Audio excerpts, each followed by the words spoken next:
I have to do it? Oh, Hi, Chelsea. Hi, good to see you.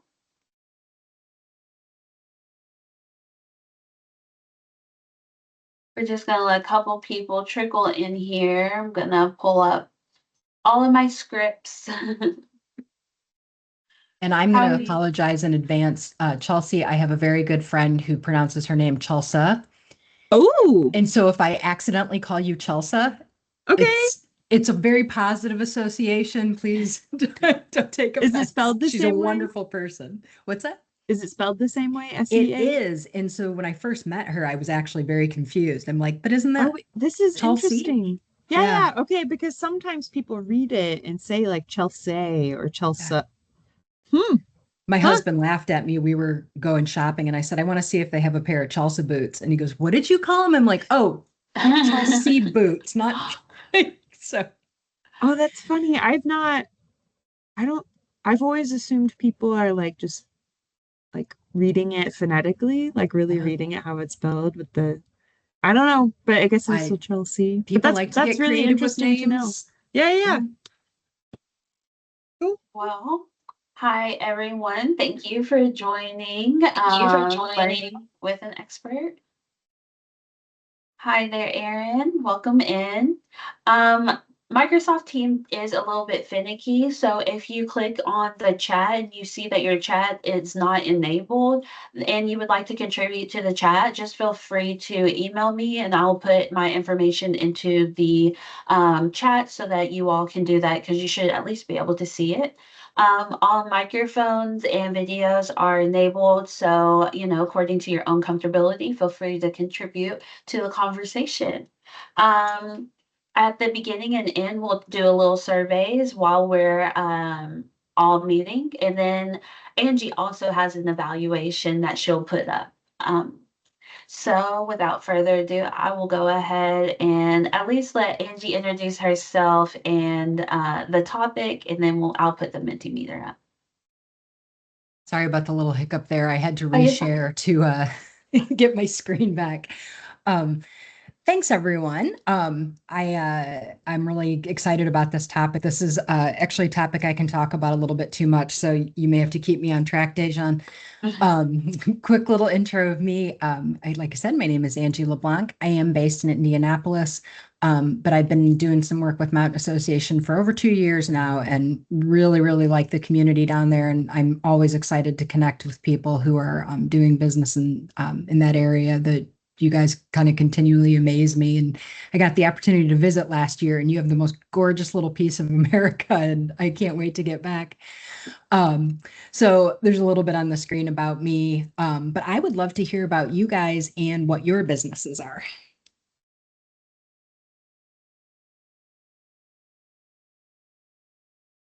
I can go.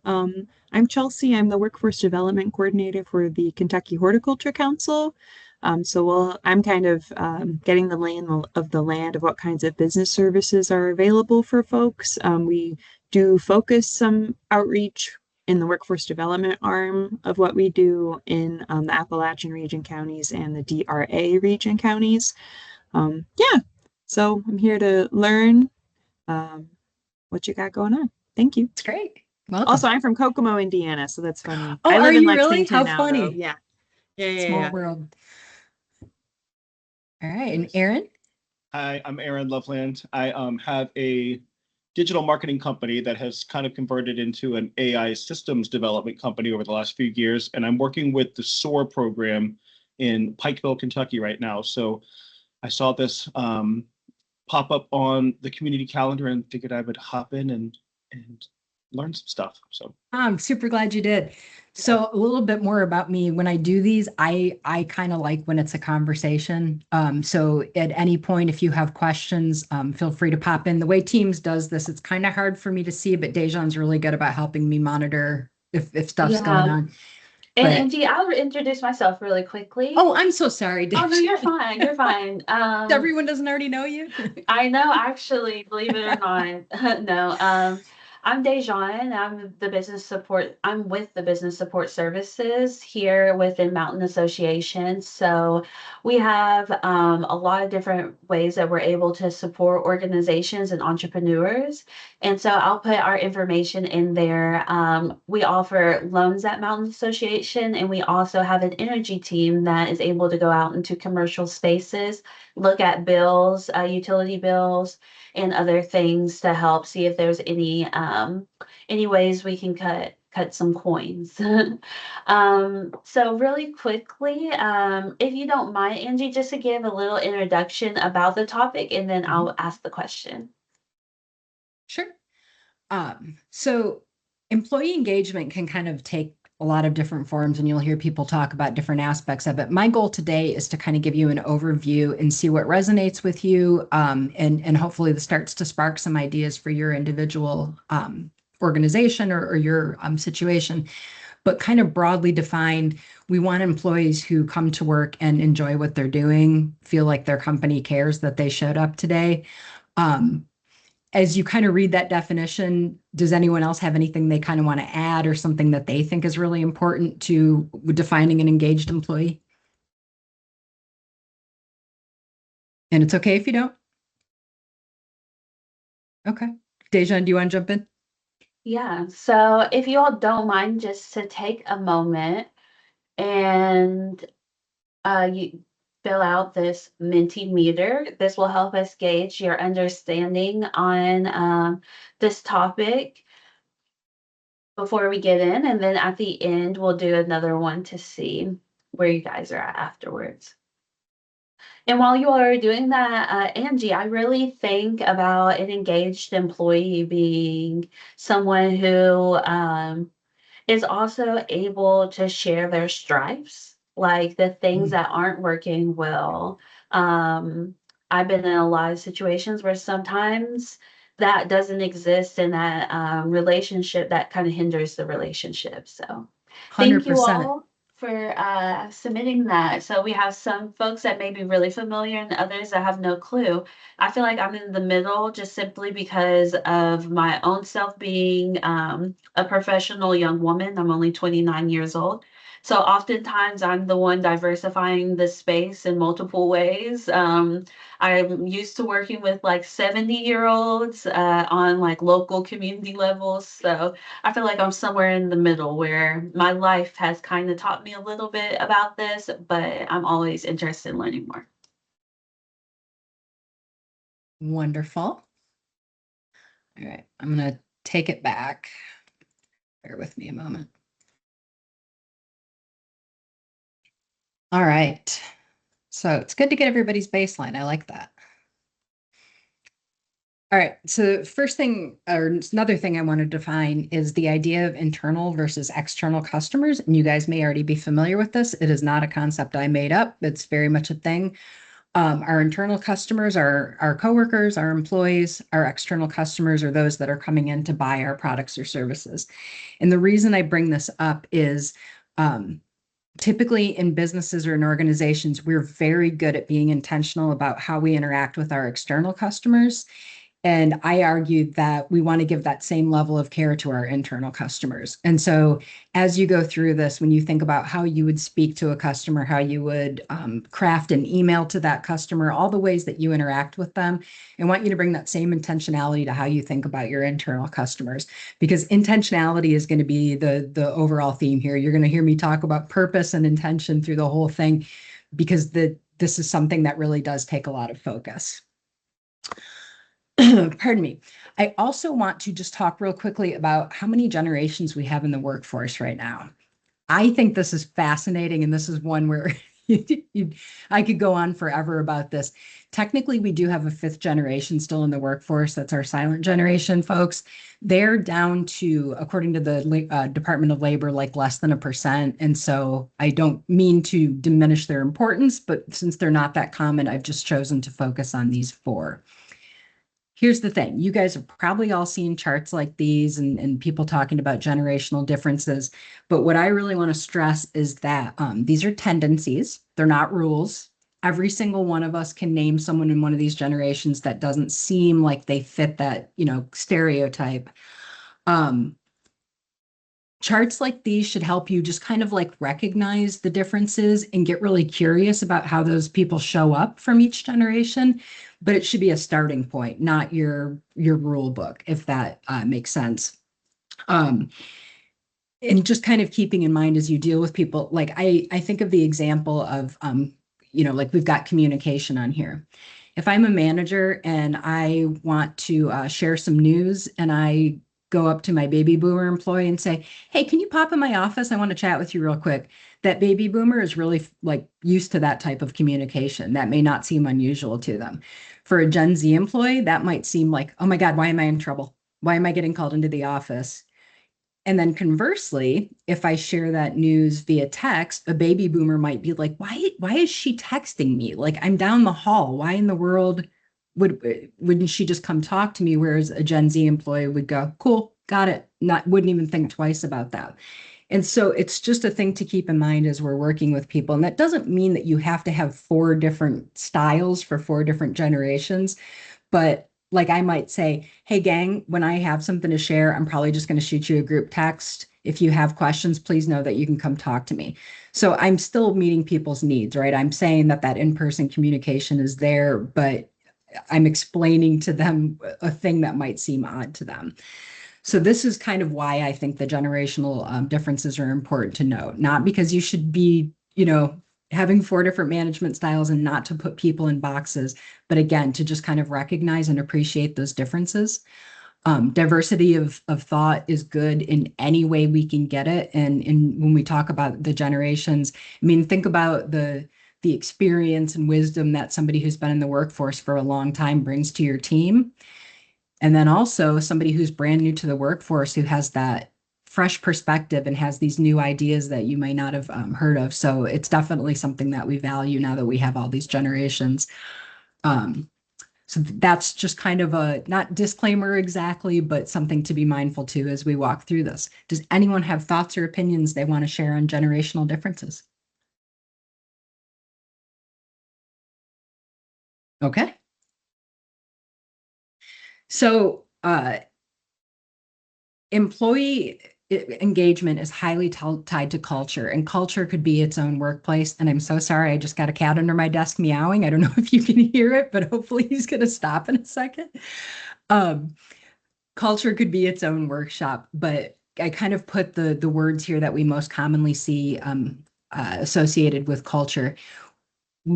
Whatever our culture is, that's what we're going to attract. And so if in your brain you're like, why aren't my employees more positive and more outgoing and more friendly, and just as an example, then this is a good place to start. Am I demonstrating those behaviors? Are we setting that standard as a cultural standard? Do I show up with that attitude? Am I tolerating that attitude in other people? Or not, sorry, am I tolerating the opposite attitude in people? And so you're going to attract what your culture currently is. And so this is a really good time to either set or reset expectations as you think about this. And I'm going to use Disney as an example. They have a really, really strong culture, right? So think of the grumpiest person the most just taciturn, unpleasant person. It was my grandma, for me. My grandma wasn't going to apply for Disney. Because when Disney said, no, you have to be friendly, you have to smile at everyone, and you have to be warm and welcoming, and whatever the customer wants, you do it because that's our brand. She was never going to go for that. But because Disney, that's their brand identity, she was never going to apply for that job. And if she had somehow gotten accidentally hired there, she would have exited herself very quickly because it would have been such a culture misalignment that she would not have had a chance to even be engaged in that type of culture. That makes sense? Any thoughts on kind of culture broadly? Okay. You guys, it's okay if you're quiet, but I do want you to feel free to speak up.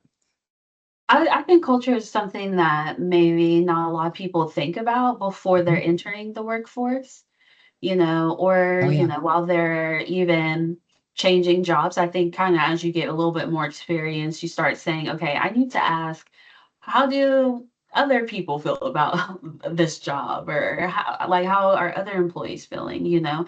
But that was something that I didn't immediately know to think about, but later really appreciated, because I'm at a place like Mountain Association where the internal culture is really cultivated here and is very intentional. Whereas I've been in other organizations that where it's not talked about, there's just like those silent expectations.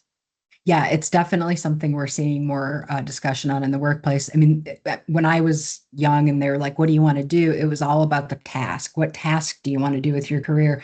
They didn't really talk about the culture of your, possible workplace. They didn't talk about values and what was going to be important to you. And that's one of the things I love that especially millennials and Gen Z are bringing into the workforce is this. It's very important to have that alignment. Love that. All right. So I'm going to go through a couple of these because when I work with clients who are talking about culture, this ends up being kind of a hit.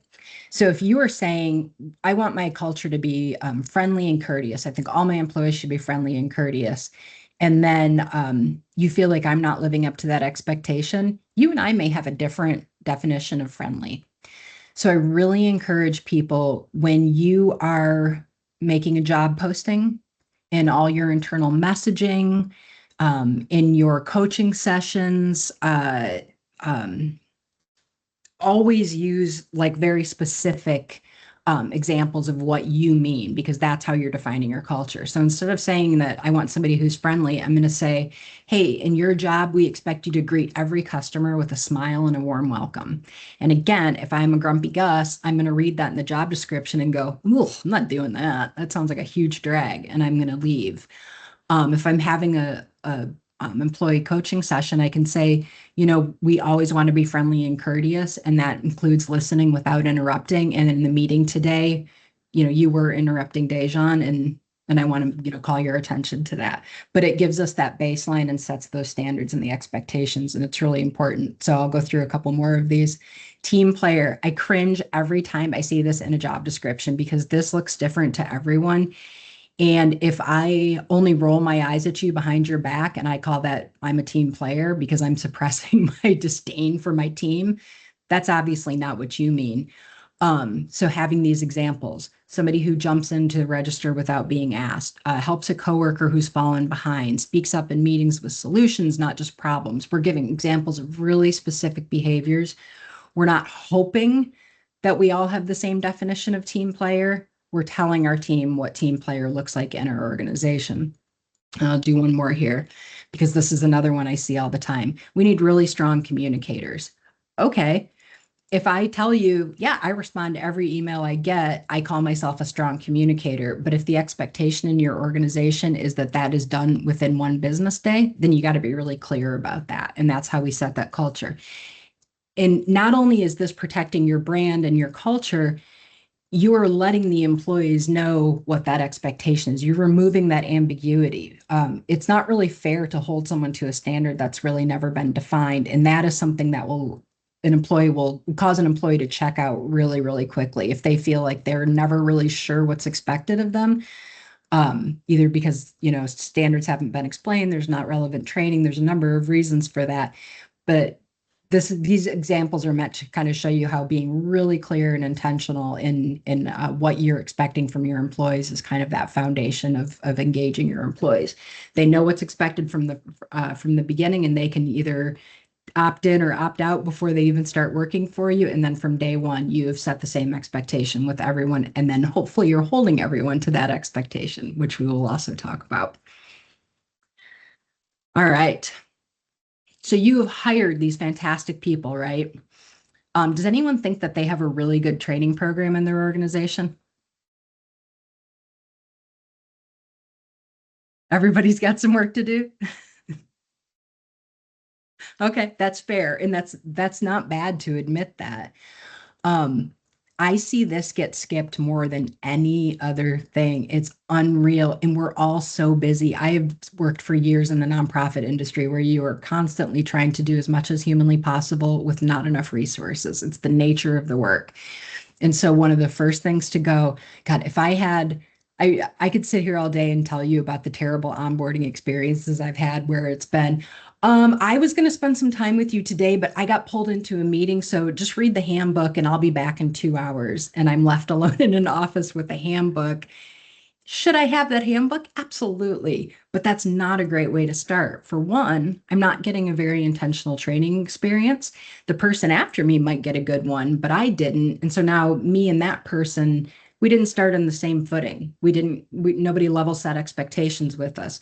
He or she may have access to information that I wasn't given, and that puts me at a disadvantage. And again, I'm going to disengage when I feel like I didn't get a good experience. I wasn't taken seriously. When you have a strong training program that is consistently and thoughtfully delivered with every single employee, even though it seems like a pain on that day to take time out of your schedule or to have another employee maybe, leave the floor or check out from their job to do that training, the investment is huge. And so I really cannot stress enough how important that is to set that expectation from day one. The other thing is, like Erin, you are in digital space. So maybe you're hiring someone to do coding and they've been doing coding for 10 years. And so you can just safely assume that they have the hard skills. But all those little things that go around it, you need to show them your way. Like we assume they've got the basic skills, right? But nothing says that they, the way that they did it in the last job may be the way that they bring things to your organization, and that may not necessarily be in alignment with your culture. And so just assuming that knowledge, you're gonna be importing someone else's culture if you don't reset with them when they come on. Erin, were you gonna say something? I saw you unmute. No, I have to apologize. I'm traveling right now and my Wi-Fi is abysmal, so that's why I keep shutting my camera off. No, but I appreciate that statement. It's very true, and I think that, which is kind of obvious, specific to the role, you have more transient employees. So a coder, for example, tends to be a younger employee, and they can carry in previous experiences or previous habits or previous corporate culture experiences into the organization. And because it's such a kind of transient role, there's a lot of churn with coders, specifically. That tends to be something that's super common and focused on is the retraining or detraining sometimes from the previous to the current or the previous to the new. So that's a really applicable example. Yeah, it's funny. The reason I thought of that one is I worked with another Mountain Association client who was involved in coding, and he said that he would encounter coders that had been trained to make their code really hard to follow because it was taught as like a form of job security. Yeah, and his first task was common. Yeah, he's like, knock it off. Like, that's not how we do things, and resetting that. But that's how they'd been trained. So he had to, like you said, kind of unlearn or have them unlearn those habits so that they were aligned with how he operated. That was what made me think of it. And then the other thing too is keep it going. One of the things that employees report that gives them a lot of satisfaction is a continued investment from their employers. So even if it's just little informal trainings here and there, you're giving them new skills. If there are outside opportunities for professional development, that's great too. But that's huge that you're not like, look, day one, I'm going to download some information and then you're on your own. When you show that you are continually invested, that engagement is much more likely to be consistent. Thoughts on training? I appreciate that you just led with is something people don't think about. Because, I think oftentimes what I tell entrepreneurs is that, you're a professional at like being an electrician, or you're a professional at, being a marketer, but you're not necessarily a professional at being a business person. And so these are those elements of, being a well-rounded business person that people may not instantly consider as well. Yeah, that's one of my favorite things about what I get to do with Mountain Association is, somebody might be like, they make the best muffins you've ever eaten in your life, but that doesn't mean that they know how to run a business. And it's so fun to sit down and work on those skills. But training is one of the biggest things that I do in my consulting because it's so often overlooked. And it's also a thing. I mean, you can go out and get a master's degree in training. Not everybody's going to have that, nor should they. And so to have somebody kind of guide you through what training should look like ends up being really valuable for somebody who best carpenter you've ever met, but has never had to do a training program. So that's a lot of fun for me. That's a nerdy thing to say, isn't it? All right. So communication or lack of communication is one of the biggest complaints you hear from employees who identify as disengaged. And this can be a few things. The manager isn't telling them things, isn't talking to them. They feel like they never know what's going on. But in a lot of cases, they don't feel heard. And part of communication is listening. And that's another part that we're like so quick to forget, right? Because if we're managers, it's our job to tell, right? But it's also our job to listen and to really hear. So it's very important to ask your employees questions. And it's very important to encourage them to be able to give feedback. And then the key part to that, because I'm sure we've all had the manager that's like, yeah, just let me know if you need anything. I'd open door all the time. But then if you need to talk to them, like that wall goes up and they're not receptive to what you're saying. They make you feel like a burden. We should never be making our employees feel that way. Doesn't matter, even if you're too busy to hear them in the moment. Dejan, I'm so glad you came to me with this. I can't wait to talk about it. I have to jump into a meeting in 5 minutes. Can we circle back at the end of the day? That's totally acceptable. Like people know your time isn't just, completely free all the time, but feeling like they actually do have the opportunity to speak with you in a really honest and open way, it will give huge employee satisfaction.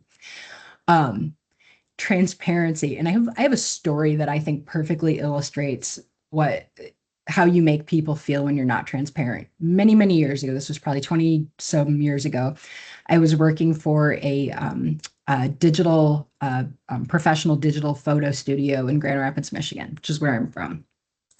And we were going out of business, and all of us could see it. We're not stupid people. We see that there aren't as many customers coming in. We're not billing as much.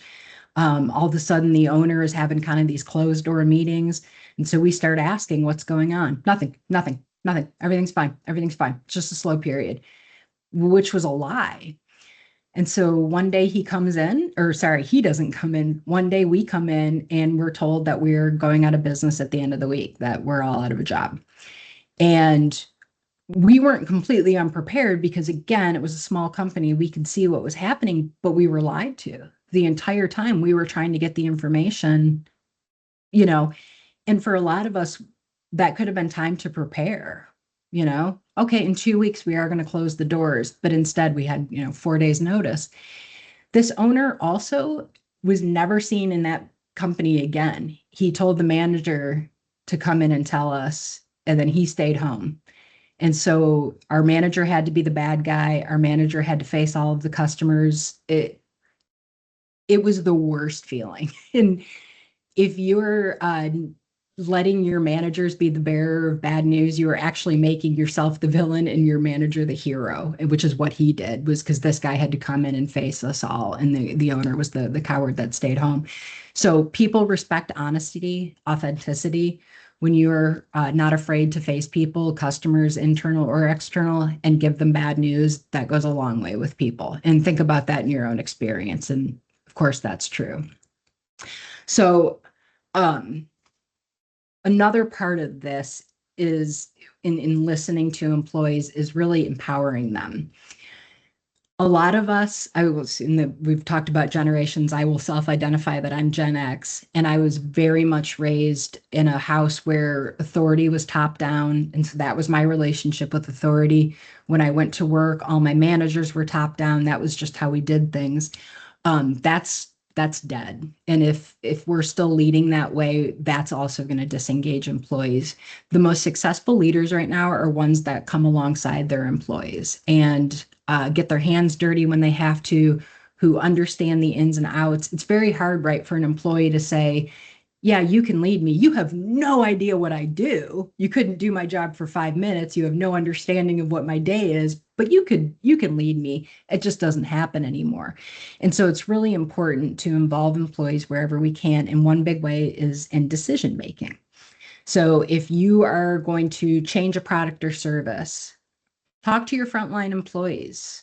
What are you hearing from people about this? Why do you think this product hasn't been successful? Whatever is, going to be involved in your decision making, but getting multiple perspectives also gets you multiple or gets you more buy-in. And so when you do have to make the eventual decision, you may not have made the decision they would have, but they feel heard. Yeah, he came and he asked me and I told him why I wouldn't do it, but he told me why, this was going to be the decision, and that made sense to me. You took the time to have that conversation with them, and it's another great way to keep people engaged. And then I want to play this video that gives an example of what happens when you let people kind of do their job the way they want. I have actually met people who do like to be micromanaged, and it's weird and I don't like it, but most people do not. And so hopefully this is going to work. Tell me if you can't hear the volume here. When people have control over their work, they can infuse it with meaning. When people don't have control over their work, it's very hard to do it. So I'll give you a very practical example, right? Until the 1990s in Britain, hospital cleaners were employed by the hospital. So the cleaner worked for the ward, right? Go in, whoever's in charge of the ward, you do the cleaning for them. Obviously, cleaners' main job is to clean the ward, right? And make sure it's sanitary. But it turned out cleaners would also infuse their job with meaning in a different way, which is cleaners were just an extra eye and ears on the ward. Oh, that woman needs a glass of water. Okay, I'll get her a glass of water. That woman looks a bit down. I'll tell her a few jokes, right? And one of the ways that the cleaners built meaning out of their work is they were the people, along with others in the hospital, who were spotting what actually needed to be done, right? Which was obviously cleaning, but was more than cleaning, right? Then in the 90s, hospital cleaning was privatized. It was given to private companies who wanted to maximize the profit. And suddenly the cleaners were told, what are you doing all this chattering for? Why are you getting that person a glass of water? Shut up, get on with the job, do the cleaning. And suddenly they were very tightly controlled. Their job was much more restricted, and they were much less likely to be happy at their job. I also suspect, although I don't know the evidence for this, they were less good at cleaning actually, because they're less motivated, right? So you can see how control, and this is also very true of attention, everything is easier to pay attention to when it's meaningful to you. So we talked about how part of being engaged means that people are doing work they find meaningful.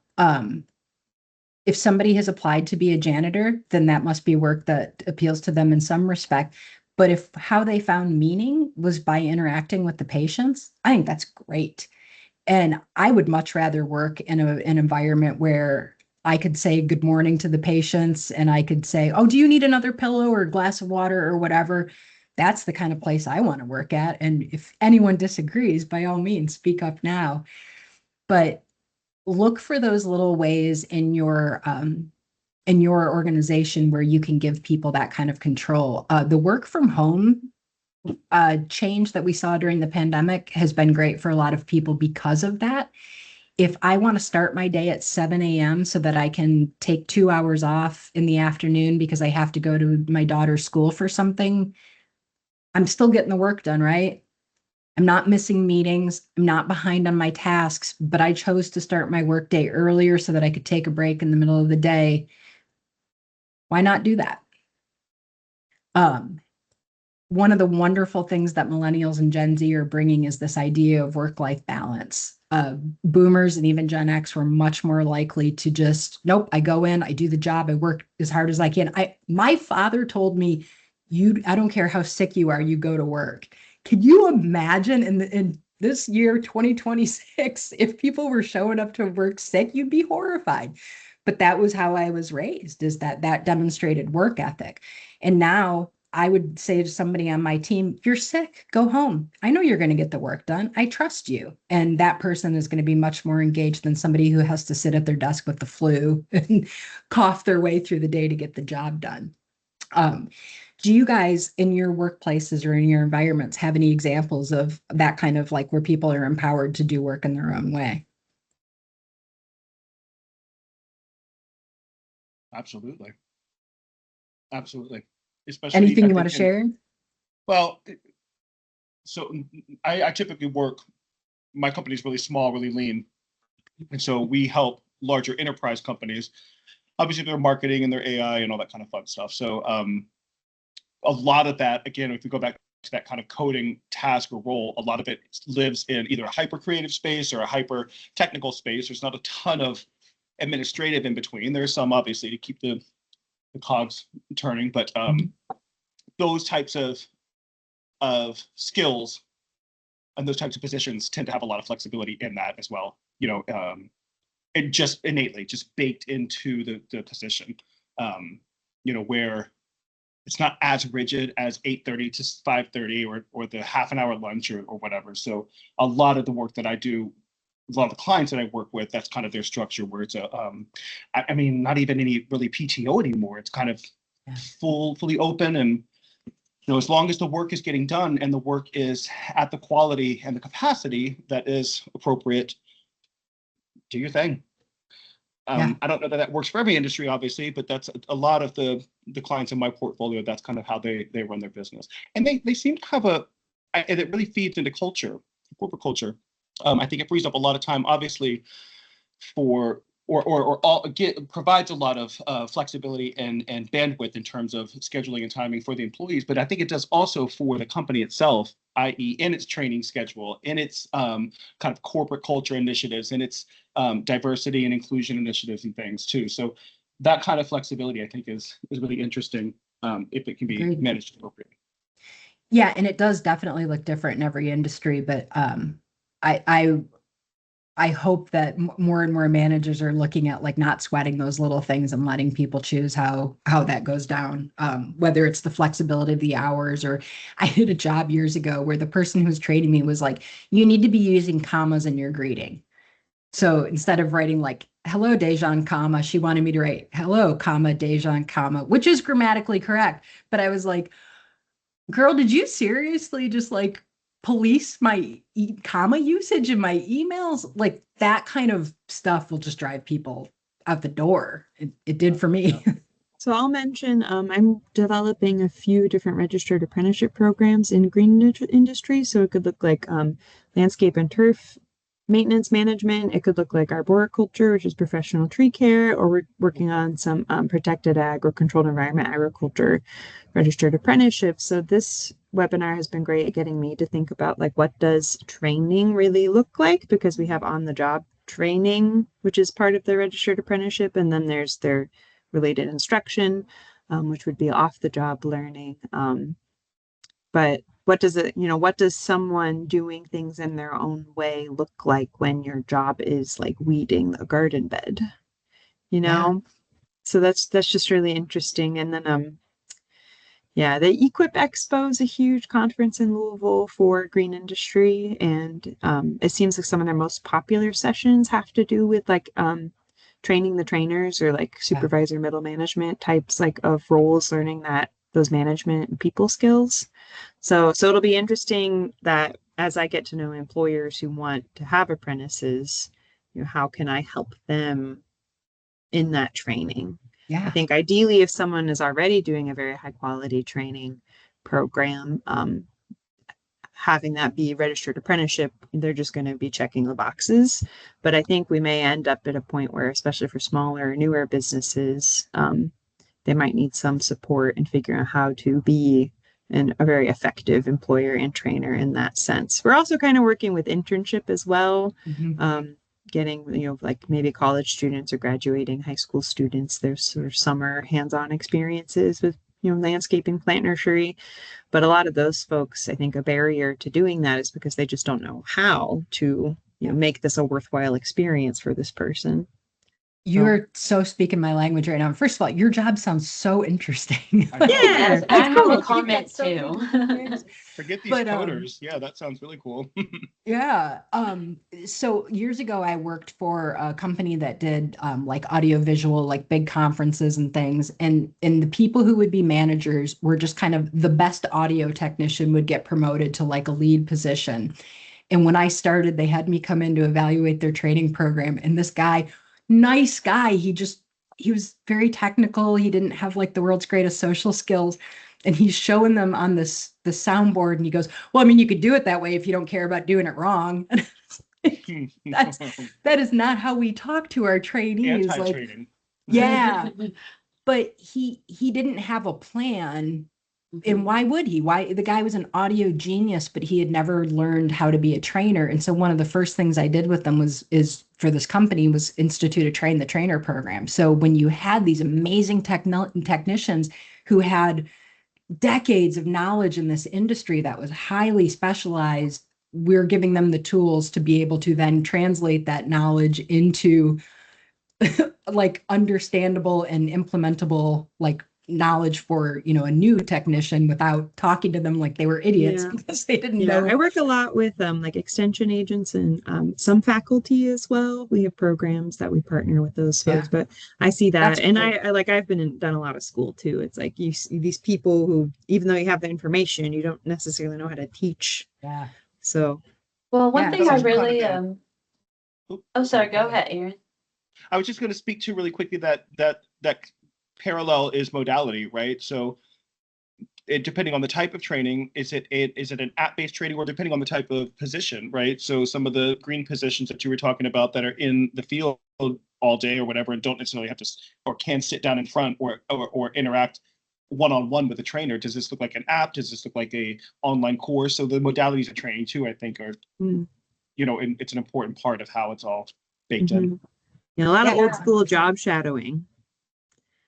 And I appreciate, Aaron, you bringing that up because I'm someone who is dyslexic and ADHD. So, whenever it came to training, for example, one of my first jobs was with Fair Housing, which was a lot of technical, like laws and different things. It was very hard for me to like just sit down and be handed that manual because one, I'm interactive, I have questions, I'm also talkative. In the verbal processor. So you can give me the paper and I have zero clue what even it says, just very naturally. So I do agree that there has to be also like an intentionality about people learning different, and that maybe there has to be different approaches to how we train as well, just because people naturally learn differently. But also, Chelsea, what you made me think of is one reason I'm really appreciative of the business support services of mountain associations because we're able to support those entrepreneurs that don't have those skills. So Okay, great, we excellent. serve the all of the ARC, so the Mhm. Appalachian region in Kentucky only, but anything that's surrounding landscaping, we consider housing and like environmental and kind of Mhm. landscaping and construction, a lot of different things, but we're able to pair that entrepreneur up with someone like Angie who has the skills to be able to say, okay, like, what aren't you thinking about and what trainings do we need to develop to institute your culture or to start, developing the culture or the employee that you're looking for. Yeah, that'll be great. I think especially any of the employers who have apprentices in your region, we might get in touch at another date. I can already think of two arborist businesses, one landscaping business, which is now moving into also plant nursery, so they can sell plants, and a golf course. So we'll be in touch. Yeah, I'll put our information in the chat as well. Thank you. Well, I love this discussion. Thank you for sharing all that with me. So I'm going to share with you my absolute favorite story about what employee empowerment looks like in practice. And I tell this story all the time, and I told it at a training, and someone raised his hand and goes, "I don't think that's true." And I was like, "Don't tell me that. I love this story. So if you don't think it's true, keep it to yourself." The story goes that in 1962, President Kennedy announces that we have the goal of sending a man to the moon. And so this is what NASA is laser focused on, is sending a man to the moon. That's all we care about at NASA right now. So President Kennedy goes to tour NASA, and everybody's kind of lined up to greet him. And he goes up to a gentleman and says, "Hey, what do you do here for NASA?" And the man, without missing a beat, says, "I send rockets to the moon." This man's job title was janitor, but his purpose was sending rockets to the moon because he believed so strongly in what the organization was doing. It didn't matter that what he did every day was empty waste baskets and mop the floor. What he felt like he was doing every day was sending rockets to the moon. And that is the like peak employee engagement, in my opinion, that no matter what your job description is in an organization, the organization's mission is your 100%. That's why you came into work today. Well, that speaks to good training and corporate culture as well. So it all kind of, he's probably been trained really well on the culture that, so it's kind of cyclical in that respect. Yeah, and I think too, I'm imagining that this person had worked on a team that didn't other him, that didn't make him feel like, oh, you're just a janitor. You're not one of the rocket scientists. They were like, Bob, thanks for coming into work today. We're so glad you're here. We appreciate the work that you do, and made him feel like part of the team. And again, that leads to engagement. Yeah, I could definitely see him being like, "Yeah, Bob, thank you so much. Those trash can, every bin you empty helps sends us to the moon, something like that." So I believe you, even if it's fake, it's real to me too. Thank you, Dejan. And I love that you brought that up, because that leads beautifully into my next point, which is recognition. So if you have employee of the month, whatever, that's fine. I don't think it's going to hurt anything, but I could make a case for why it's not a good use of your resources. But I want to talk about the ways that we recognize people every day, instead of waiting for their annual review or even quarterly review or nominating someone for a special award, but how we are just building this into our culture again, because this healthy culture is going to attract healthy employee engagement. Is anyone here familiar with situation, behavior, impact, that model? Okay. Again, I didn't invent this. This is a model that's been out there for a while, and it is typically used to give coaching. So if I don't like something you did, I'm going to use this model. And it's a good tool, but my first thought when I was first introduced to it was, oh my gosh, what an amazing way to give good feedback. So imagine little manager Angie 20 years ago when I was still in retail. If you had asked me, are you good about recognizing employees? I would have been like, oh my gosh, absolutely. Like if I see them doing something good, if they've done good work that day, when they were leaving for the day, I'd be like, hey, Dejan, great work today. Appreciate you. And I would have called that good recognition. But think about, as Dejan's leaving, she's like, oh, what did I do? Like, what was good? Like, I don't, okay. But she's also leaving, and she's not going to stop and go tell me more. Maybe she would, but I wouldn't have. I wanted to go home at the end of my shift. So this model has you cite the situation.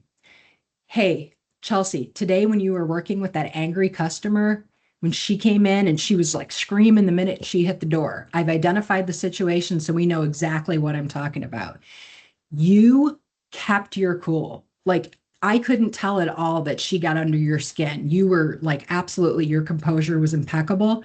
And then like I heard, how you listened to her, and then you kind of repeated back what she was mad about so that she could tell that you had really heard her. And then you gave her a couple options, and it was like she instantly calmed down.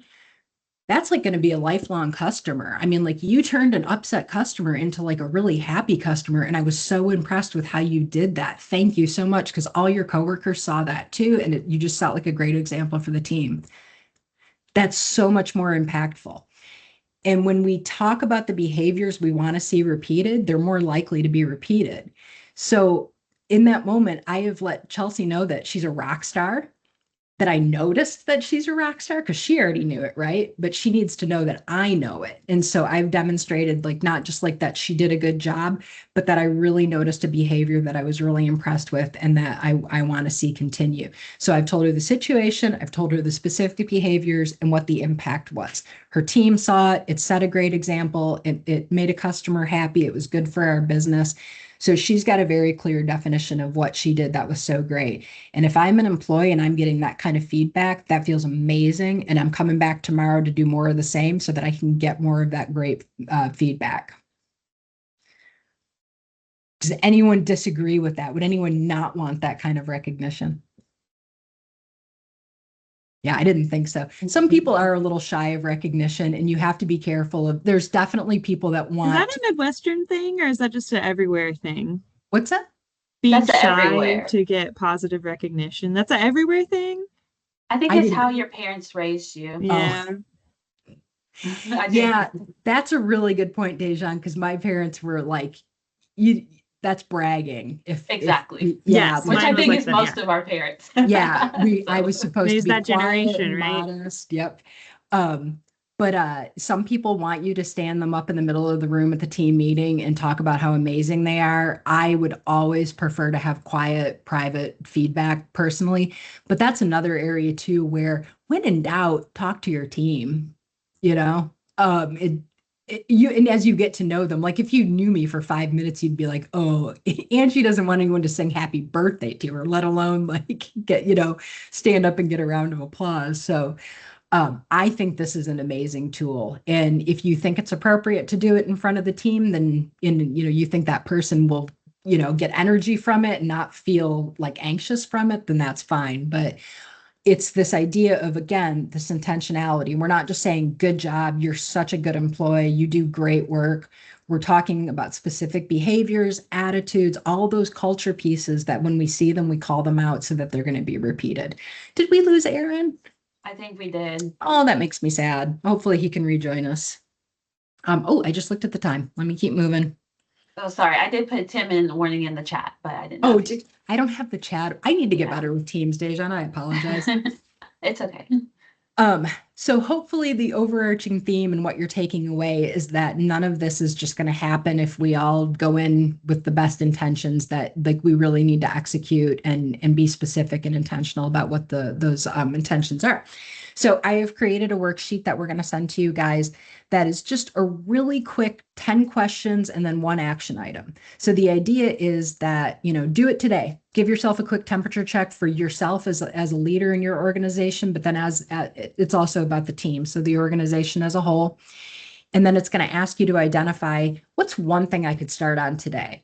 None of this happens overnight, but what's one thing? Maybe that thing today is, hey, today I'm going to look for a behavior I can recognize that I can call someone out for doing a good job. I'm going to be really, really like aware and try to make sure I'm doing that today. But then hopefully you go back to it periodically and check that temperature. I call it a temperature. I'm not big on like scores and things. I don't know. But like with my business, I always hope that everybody that interacts with me kind of gets like a 72 and sunny kind of vibe. Maybe partly sunny, because I don't want to be like overwhelmingly like, bright and intense. Yeah, like those people kind of freak me out a little bit. But I hope that when people are working with me, that they feel a warmth and a genuine friendliness, because I really do enjoy my job, and I hope that comes across. And so for me, that's kind of the temperature I'm going for. We've all been in businesses where you're like, boy, it is 30 degrees and windy in here. Like it feels uninviting and kind of intimidating, and that's an awful feeling. And that's what I associate it with, is like very cold, bitter weather. I'm from Michigan. Maybe this is just where my brain goes. But so that's why I call it temperature. So whatever temperature looks good or feels good for your organization is great. You're going to know what your culture should be. There's no one size fits all. I've been in like bougie restaurants where I think they're intentionally going for like a 30-degree temperature. That's fine. That's their brand. But so that's why I'm not telling you like you should be hitting this score. You should score yourselves. Just go in and ask yourself some really honest questions and kind of start looking at where you could do better. Does that make sense? Yeah. The temperature may not be for everybody, but it's a good starting point. Well, I appreciate you, Angie. This has been an super insightful and engaged audience. I appreciate you all participating. Like I said, we just have one more Mentimeter question, so I'm going to share that. And then I'm going to tell you a little bit about, I was like, I'm not sure if it's sharing. Okay. I will tell you a little bit about business support services and what we have to offer as far as that.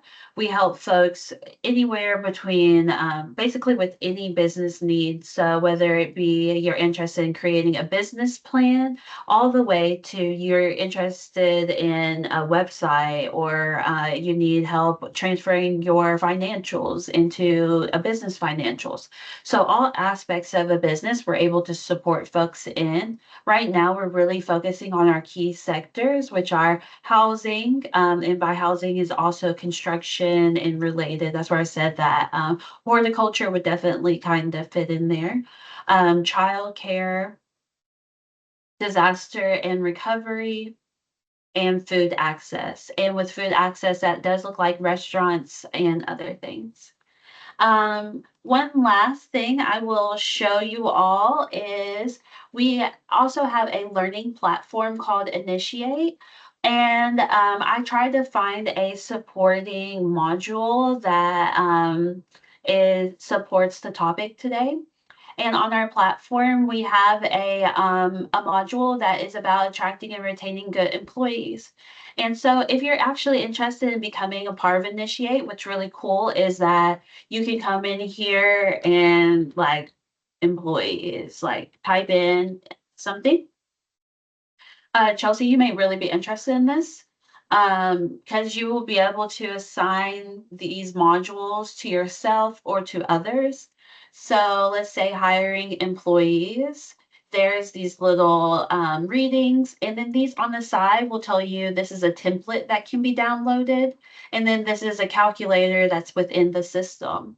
What's really cool is if you're interested in having it as an advisor, you can, like I said, click here and assign it to someone, and you can also make an action plan. You can see here, these are some of the action plans that I have, like marketing, startup, nonprofit, startup, general stuff. So if you're interested, and I saw you both nodding, so I'll take that as maybe you're both interested. I will send something out to you on Initiate and get you a login, and you actually have access to that indefinitely.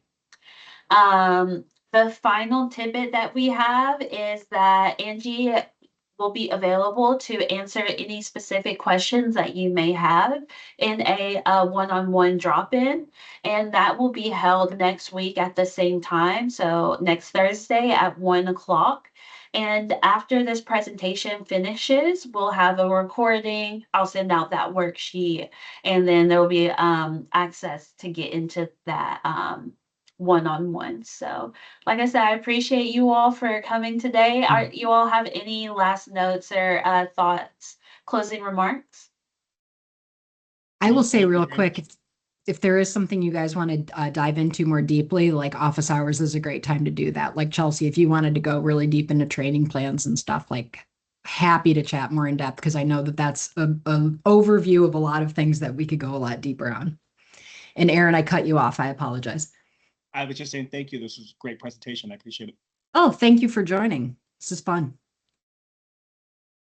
Well, I think that's all we have for you guys. So I appreciate you all coming out, and please just stay tuned for our next one. We actually don't have our topic yet, but I think that our next one that I may just get together some of our Mountain Association programs and just spend an hour talking about what those programs have to offer for our communities. So I'll see you guys soon. Thank you. Nice meeting you both. Bye-bye. Take care.